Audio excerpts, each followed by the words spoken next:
Good morning, everyone. So, welcome to Study Roots. So, today is 9th February 2025. So, आज के the Hindu newspaper में जितने भी important news articles हैं उनके बारे में डिस्कस करते हैं. So, this video is going to be very much important whether you're preparing for any competitive examination or just want to get the insights about the news. So, the first news is Delhi election. Delhi elections के बारे में पहली news है कि दिल्ली में जो power shift हुआ है उसके बारे में है. सो बीजेपी ने 26 बाद दिल्ली में अपनी सरकार बनाई है. सो अभी हुआ क्या है, BJP swept Delhi with 48 seats BJP की आई हैं दिल्ली में. Ending AAP 3 term rule, AAP managed only 22 seat, जबकि आम आदमी पार्टी के पास 22 सीट्स आई हैं और कांग्रेस के पास 0 सीट्स आई हैं. सो बिगेस्ट अपसेट क्या है दिल्ली इलेक्शंस का, क्योंकि mister Arvind Kejriwal and mister Manish Sisodia को एक भी सीट्स नहीं मिली है, अपनी सीट्स नहीं मिली है. एंड मिसेज अतिशी मैम ने अपनी सीट रिटेन करी है from the Kalkaji seat. So ये मैटर क्यों करता है, क्योंकि BJP win marks it's return to power in Delhi after 26 year. 26 साल के बाद बीजेपी की गवर्नमेंट बनी है दिल्ली में. डिस्पाइट द विक्ट्री बीजेपी, लेकिन जो बीजेपी का वोट शेयर है that is only 2% higher than the AAP. So थोड़े से ही वोट शेयर के मार्जिन से बीजेपी जीती है, लेकिन सीट्स दुगनी से भी ज़्यादा आई हैं. Seats are more than 2 times. So BJP की 48 सीट्स हैं और वोट शेयर 47% है, एंड आपकी 22 सीट्स हैं and vote share is 43.6%. Even you can use this data in your answers for the UPSC mains questions. And so BJP की strategy क्या रही है इसमें, no CM face announced. Strategy BJP ने ये चलाई थी क्योंकि सीएम का फेस अनाउंस नहीं किया था उन्होंने दिल्ली इलेक्शन में, जबकि जो भी इलेक्शंस हो रहे थे वो पीएम मोदी की लीडरशिप में हो रहे थे. सो अभी पार्टी अपने सीएम का फेस अनाउंस करेगी. एंड ऑल्सो अभी आगे क्या होने वाला है, BJP will now pick a CM to lead Delhi while AAP was to be a constructive opposition. Aam Aadmi party opposition बन जाएगी. सो पावर शिफ्ट दिल्ली में हुआ है, तो आपको क्या लगता है इसका रिजल्ट एंड इम्पैक्ट क्या होने वाला है फ्यूचर में दिल्ली में. So please share your views in the comments down. What do you think about this कि अभी बीजेपी ने गवर्नमेंट बनाई है दिल्ली में, तो अभी आगे क्या होगा दिल्ली में. सो The next important news is about the soil's hidden role in the climate change. कि climate change खाली only बस human की एक्टिविटीज़ में ही नहीं हो रहा है, बट सॉइल भी रोल प्ले करती है क्लाइमेट चेंज में. So a massive carbon dioxide source है. तो this question is important with respect to competitive examination, क्योंकि आपसे पूछा जा सकता है कि क्लाइमेट चेंज में क्या क्या फैक्टर्स होते हैं क्लाइमेट चेंज को जो अफेक्ट करते हैं. तो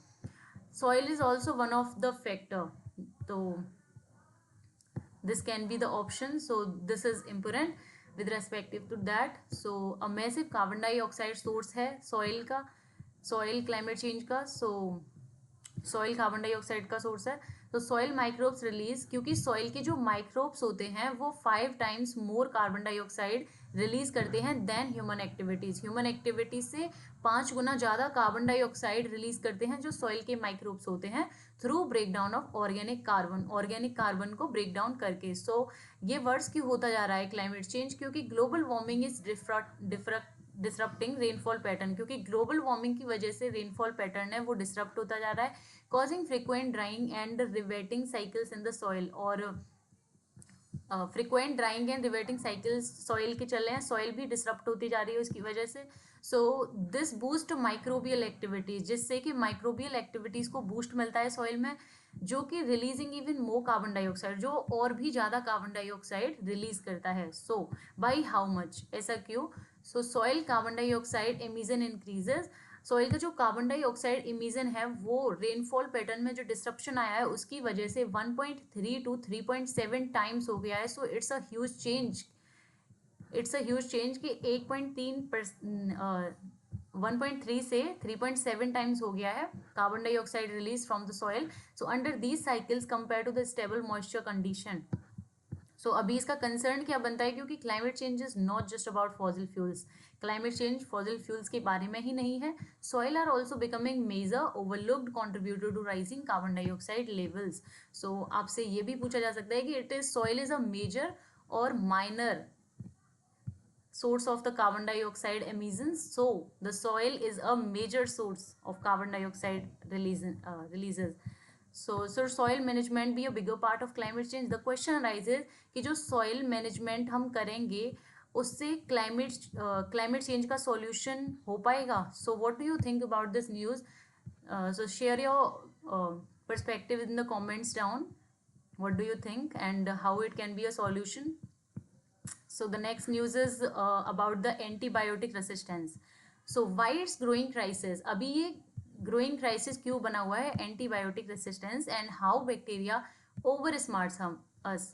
बैक्टीरिया हमको कैसे और हमारे इम्यूनिटी सिस्टम्स को कैसे ओवर स्मार्ट करते हैं.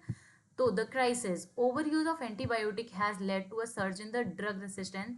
हम जो एंटीबायोटिक्स का ओवर यूज करते हैं उससे drug resistance bacteria resistant bacteria increase होते हैं. So causing 1.2 million death globally, जिससे कि ग्लोबली 1.2 मिलियन डेथ्स हुई थी according to 2021 data. So in India, hospital infections with resistant bacteria have a 13% mortality rate. Hospital से जो इन्फेक्शंस होते हैं रेसिस्टेंट बैक्टीरिया के, तो उसका 13% मॉर्टेलिटी रेट में है अगर हम इंडिया के बारे में बात करें. सो अभी हम जानते हैं इसके बारे में कि हाउ एंटीबायोटिक वर्क्स. सो उसके लिए दे टारगेट बैक्टीरियल सेल्स, वो बैक्टीरियल सेल्स को टारगेट करते हैं विच एंटीबायोटिक्स जो बैक्टीरिया होते हैं हमारी ह्यूमन बॉडी में उन बैक्टीरियल सेल्स को टारगेट करते हैं विच ह्यूमन लैक्स, जो कि ह्यूमंस में नहीं होते हैं.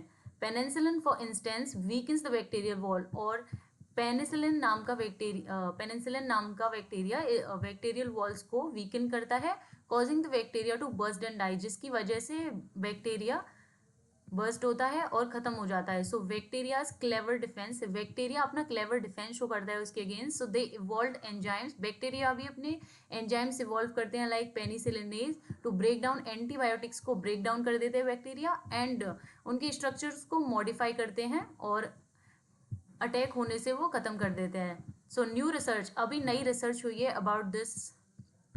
So scientist found bacteria can compensate for missing enzymes by increasing other wall breaking enzyme making them more harder to kill. ये बहुत ही हार्ड हो जाता है खत्म करने के लिए. सो द वे फॉरवर्ड क्या बन सकता है इसका? अंडरस्टैंडिंग बैक्टीरियल ग्रोथ, कि हमको बैक्टीरियल ग्रोथ को समझना चाहिए एंड सर्वाइवल ट्रिक्स, और सर्वाइवल ट्रिक्स को समझना चाहिए. Can help develop new smarter antibiotic to fight resistance, जो कि हम नए ड्रग्स बना सकते हैं जो कि एंटीबायोटिक रेसिस्टेंस के अगेंस्ट फाइट करेंगे. सो अभी the question arises, this is very much interesting question and also this news is very much interesting. So can we stay ahead in the battle against superbugs. जो superbugs होते हैं उनके साथ हम antibiotics बना रहे हैं और हमारा जो बैटल चल रहा है against the superbugs, between the antibiotics and superbugs, क्या हम इस बैटल में कभी भी आगे जा पाएंगे? सो this is an interesting question. So share your views in the comments down. What do you think about this?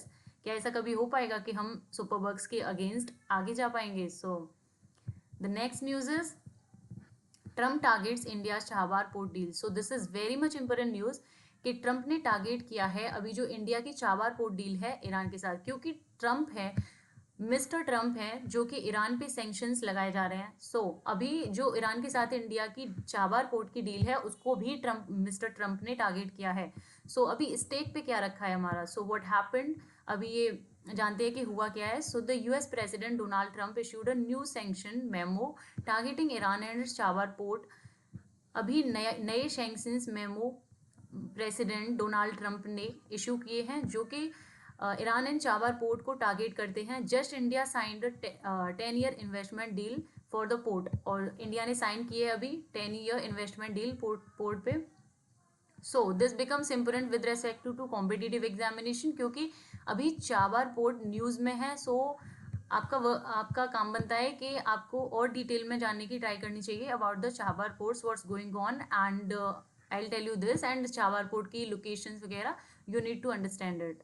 So why Chabahar matters for India. Chabahar port matter क्यों करता है इंडिया के लिए? The port is India's gateway to Afghanistan, क्योंकि ये port है, ये gateway है अफगानिस्तान के लिए इंडिया का. सो एंड सेंट्रल एशिया में भी चाबार पोर्ट के through India can enter and trade को बैलेंस कर सकता है बाईपासिंग पाकिस्तान को बाईपास करके। So it also concern China's Gwadar port in Pakistan, और ये काउंटर भी करता है, जो चाबार पोर्ट है ये काउंटर भी करता है जो चाइना का ग्वादार पोर्ट है पाकिस्तान में, उसको काउंटर करके हम we can access the central Asia's trade. So this is important for India. And US Iran shift, US Iran का शिफ्ट हुआ है क्योंकि India initially got sanctions waiver from the US under the Trump in 2018 में sanctions आए थे, but tensions escalated after US let the Iran nuclear deal. लेकिन अभी जो टेंशंस स्टार्ट हुए हैं जब से यूएस ने ईरान न्यूक्लियर डील को ही छोड़ दिया है। सो बाइडन की अप्रोच और ट्रम्प की अप्रोच में क्या क्या डिफरेंस है, let's understand about this. So while Biden's administration warned India of sanction risk से ओनली वार्न किया था बाइडन, मिस्टर बाइडन ने, लेकिन मिस्टर ट्रम्प ने अभी इस थ्रेट को डायरेक्ट कर दिया है। सो अभी नेक्स्ट क्या करना चाहिए इंडिया को? So these are the suggestion. So India may try to negotiate a waiver during Modi's upcoming US visit. US की विजिट के टाइम पे इंडिया को डिस्कस करना चाहिए यूएस के साथ। So the bigger question arise होता है यहाँ पे कि क्या Trump use Chabahar as leverage for a new US India bargain, new US India bargain में ट्रम्प चाबार पोर्ट का यूज करेगा? सो share your views in the comments down about this news, what do you think? So with this we come to the end of our newspaper news analysis. So thanks for watching. If you found this helpful, don't forget to like, share and subscribe to Study Roots, and share your views in the comments down. See you in the next video. Till then, keep learning and stay informed. Thank you.